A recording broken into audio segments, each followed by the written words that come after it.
Now we start off with the second goal of rehabilitation, the stabilization of the various parts of the body. If you put on the strap on your head, on the head of your patient, it should be comfortable but tight. If you fix it well, you can take it off and put it on for later use. We put on the device, for instance, for the movement in forwards and backwards direction.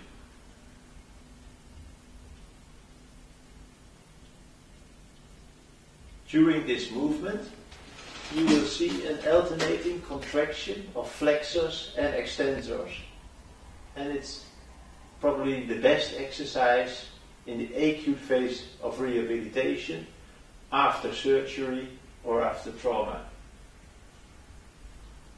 There are hardly forces involved, so it's a very safe form of training. If the patient is capable to do this in a sitting or standing position, you can ask him to do additional exercises, just like squatting a little,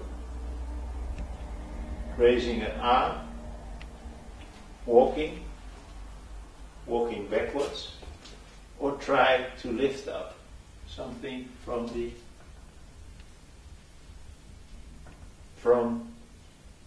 the bottom. So you will have various exercises in the very acute phase of rehabilitation, which is functional for the cervical spine. Because the only action the cervical muscles are doing is trying to bring the neck in the middle position after a disturbance of balance. If you prefer to train in a different direction, you can change the position of the plastic part of the Minimotion and move in a sideward direction.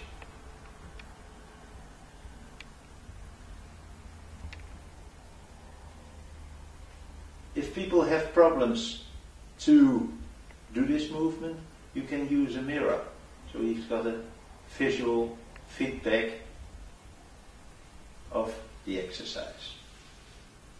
The third possibility is to train in a rotational direction.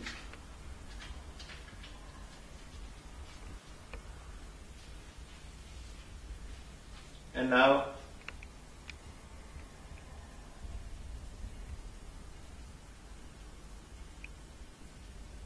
the patient should make small rotations, movement, in order to keep the bar swaying. It's very important to give the instruction correctly that he is moving only in one direction. Give the impulse in one direction, always to the right, not to the right and the left. That's not so comfortable, and the right way of training is to make a movement in one direction.